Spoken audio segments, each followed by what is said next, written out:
My name is Forrest, and I'm excited to be with you today as we're in the 5th of our Year 1 videos. Over the last several of these videos, we've been talking about a concept that can help us relationally invest in our ones. It's called Bless, and it consists of 5 specific practices. For most of us, we were able to quickly get on board with the first 4 Bless practices. Yes, they require some intention and effort, but they aren't particularly difficult to carry out. For the most part, they don't push us too far out of our comfort zone.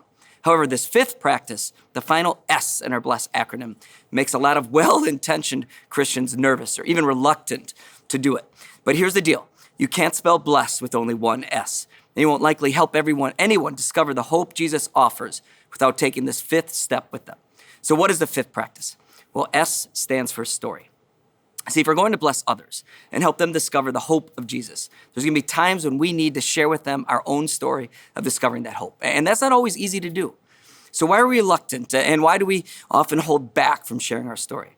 Well, let me give you 3 reasons. Here's the first one. Maybe you've bought into the lie that says you just don't have what it takes. So many people think that sharing their story is only for the super religious people or pastors who understand the Bible both backwards and forwards. I mean, what if a debate breaks out or if somebody asks us a question we can't answer? Well, let me put you at ease. Even as pastors, we don't know the Bible backwards and forwards. We don't have all the answers and we're still learning every day too.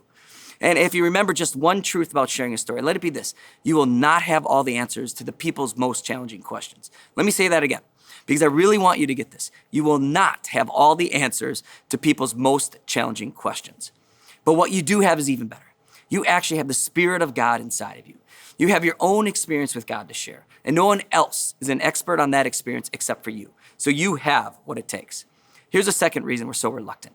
We think to ourselves that we don't want to impose our beliefs on our neighbors or friends or ones.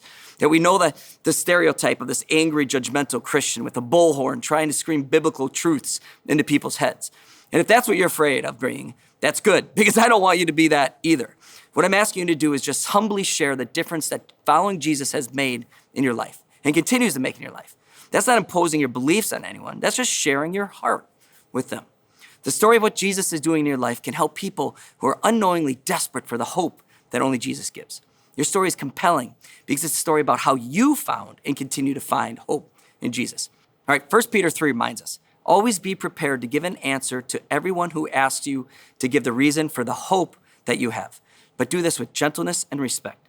See, Peter's not saying give them an answer to every question they have. No, he's simply saying share with them why you follow Jesus. This simply is about you, sharing your story, what Jesus is doing in your life today, which leads me to the 3rd reason I think we're reluctant. I think we're reluctant because we tell ourselves sharing our story makes us feel uncomfortable. And the truth is that you might be right. We might feel uncomfortable at first, but sharing your story doesn't have to be complicated. In fact, I want to show you what I mean. If you look to the Bible in John 9, right after the blind man was miraculously healed by Jesus, he simply shares his story by saying, I was blind and now I see. I love how simple that is. He doesn't try to quote scripture. He doesn't articulate any theology. He doesn't pull out this giant Post-it pad and draw diagrams explaining everything. He just simply shares his experience, his story. I was blind and now I see. And this gives us a great framework of how we can share our own story in just 3 parts. And it looks like this. Part 1 is sharing how your life was not the way it should be before you knew Jesus. Something in your life that was not right. He says, I was blind. For some of you, it may be something like, I get angry and I can't control it. Or I would get impatient. For me, it was always trying to achieve the next level of unhealthy thing in life. More money, more power. That's what drove my actions. And then there's part 2, how Jesus brings you hope for this. The blind man says this, hey, you put mud in my eye. And that's how he explains the strange encounter that he had with Jesus. Yeah, that's strange, but no one can debate his experience that brought him hope. So you tell how Jesus brings you hope. They can't debate your experience. For me, it was a friend to help me understand that my true value, my worth, is not in the things of this world, the things I was trying to achieve. Part 3 is about your life with the hope Jesus brought you in this area of your life. The blind man says, oh, I was blind, but now I see. That's how the blind man would explain the hope that Jesus brings to his life. And you could do the same thing. See, share the hope that Jesus brings to your life. I now get to wake up every day knowing that no matter what I accomplish, no matter what I achieve that day, it doesn't change my standing with God. I'm a child of his, and that gives me hope. And I promise you, if you build friendships based on prayer, listening, eating together, and serving, you're going to have an opportunity to share your story. In fact, they might even ask you to share your story. And when they do, It'll be powerful. It'll be life-changing because you'll be sharing about something that is fresh, that Jesus continues to bring hope in your life. And that points towards Jesus as a hero. So here's what we want you to do next. Practice this 3-part process of sharing the hope Jesus brings you. Write down the answers to these questions. Start with, what is something in your life that is not the way it should be? Then answer how Jesus brings you hope to that area.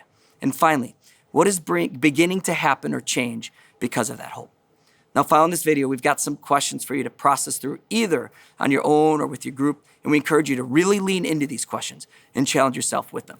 Do this with us, and I can't wait to hear the stories of life change that is going to happen around you. Have an awesome day.